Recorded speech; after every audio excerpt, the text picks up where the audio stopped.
kick off a new week of news coverage on CNN 10, a standoff between the U.S. and China is making headlines on both sides of the Pacific. That's the first subject we're explaining today. I'm Carl Lazus. It's good to have you watching. Tariffs, additional taxes, are kicking in on many of the goods that the United States imports from China. The two countries have been holding meetings and negotiations for months. But after they failed to reach a trade deal last week, the new U.S. tariffs took effect. And the U.S. government expects China will retaliate with tariffs of its own, as China has said it would. Why is this happening? There's a trade deficit between America and China. The U.S. imports more goods from China than it exports to China. And that's something that U.S. President Donald Trump has called unacceptable. He also says China hasn't been fair in its trade practices. After the two countries issued back and forth tariffs on each other's goods last year, they held a series of talks to try to reach a solution. But when a deal wasn't reached last Friday, the U.S. government raised its tariff rate from 10% to 25% on about $200 billion worth of Chinese goods. Why did the talks break down? The U.S. government says China went back on promises it made earlier in the negotiations. China says it hopes the U.S. will meet it halfway and resolve their differences through cooperation. What happens next? Well, in addition to the question about how and when China will respond, is the question about how much the new tariffs will affect the world's two biggest economies. President Trump's top economic advisor says U.S. economic growth would see an impact, but that it would be very small, and that the improved trade deal that's possible would make the consequences worthwhile. Still, the government does expect that both countries would feel a pinch. Despite friendly handshakes between Team Trump and the Chinese delegates, trade talks have stalled. No deal on the horizon. Hello, everybody. And no sign of President Trump giving an inch on the 25% tariff he's launched on Chinese goods. I happen to think that tariffs for a country are very powerful. You know, we're the piggy bank that everybody steals from, including China. But American consumers could soon feel a greater impact if the tariffs expand to consumer products as threatened. China would be expected to pass on those expenses, jacking up prices on smartphones, computers, televisions, fitness trackers, and much more. The extra cost for the average American family of four is expected to be close to $800. What could drive it? 3/4 of the toys bought in the U.S. are made in China, including these hugely popular dolls. 93% of Chinese-made footwear, including some shoes for Nike, could be hit. So could clothing, Bluetooth headsets, and even drones. Trump's tariffs on China last year steered away from consumer goods and focused on industrial items such as solar panels, steel, and aluminum. Those costs were passed on by American companies. American consumers are already paying. They just don't really know. It's kind of a stealth tax, but it's going to become a very obvious tax not too far from now if this continues. The major markets are already showing unease over the clash. In the next 3 years, if China and the U.S. continue warring over trade, economists say both countries could see their economies slow down, and close to 1 million American jobs might be lost. Still, the president has long insisted China is cheating the U.S. by stealing intellectual property, manipulating currency, and most recently reneging on a framework for a deal. And he's convinced China will blink first, tweeting, "Tariffs will make our country much stronger, not weaker. Just sit back and watch." The Treasury Secretary has called the talks constructive, but that doesn't tell us much about how long the impasse might last or how far the impact may reach. Tom Foreman, CNN, Washington. 10-second trivia. Which of these U.S. landmarks was completed or installed in 1869? The Statue of Liberty, Mount Rushmore, Transcontinental Railroad, or Washington Monument? It was in May of 1869, 150 years ago, that the Transcontinental Railroad was completed.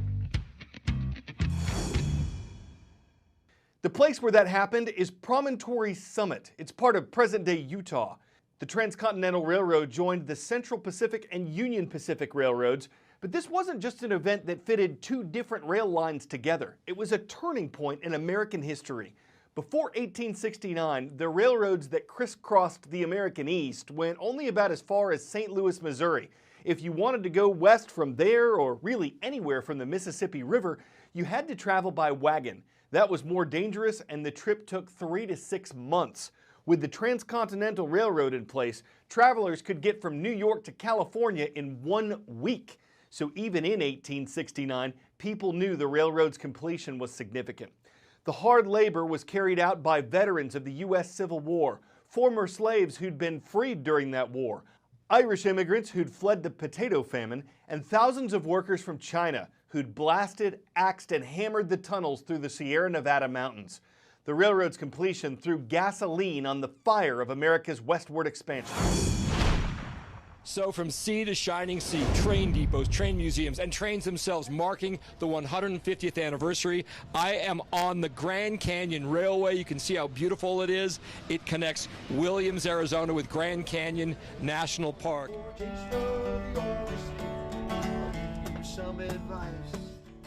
Many people are enjoying the scenery and time talking to other folks, including Pam here. This is her birthday month. Describe what this has been like for you. This is such a treat. It's beautiful. The scenery is beautiful. It's relaxing. I love it. And if you go a little further down the road here in the car, thank you so much and happy birthday, Pam. You can see Ramblin' Rose. And what have you been doing today?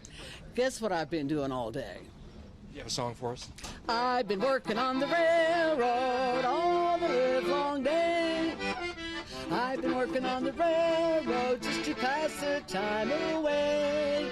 Thank you so much. Ramblin' Rose from Tennessee found herself on a train here in Arizona, and this is all part of the history. And if you think about this event, it was the railroad that opened up the western United States.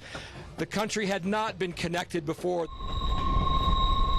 For the passengers on the Grand Central Railway, the trip stopped right here, the Grand Canyon, El Tovar Overlook, a magnificent vista. Look below. There's where the Colorado River carved out its path, century after century after century. For the riders on the train, it was all a commemoration of that 150th anniversary of the completion of the Transcontinental Railroad. And they got a little memento here. Look at this. It's their own version of the Golden Spike.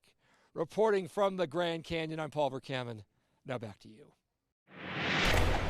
A new study is shedding new light on wasps and generating some scientific buzz.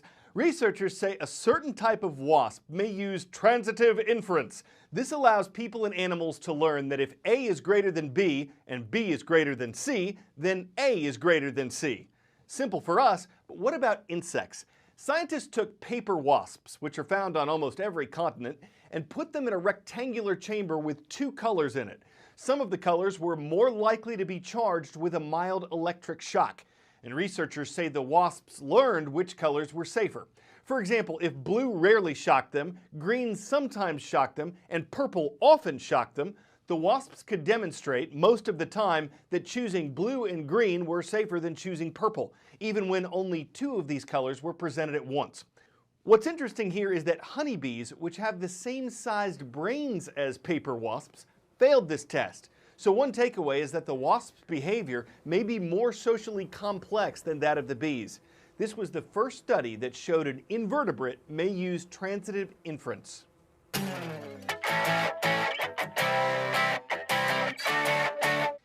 Hard to say if robots will one day win a battle of the bands.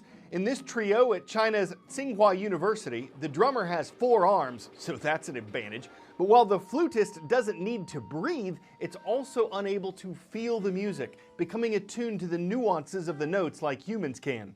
The performance was arranged by teachers, graduates, and students, and timed to coincide with the university's 108th anniversary. So while some human musicians might see this as a troubling sign and seem a little downbeat at the thought of robots becoming majorly instrumental, striking a chord with concert audiences, people really ought to have nothing to fear. There's no way very many machines have the same ensembilities as humans. They're more virtual than virtuoso. Creativity isn't their forte. Critics would say they're too robotic and may even sound symphonic. I'm Carl Azuz for CNN.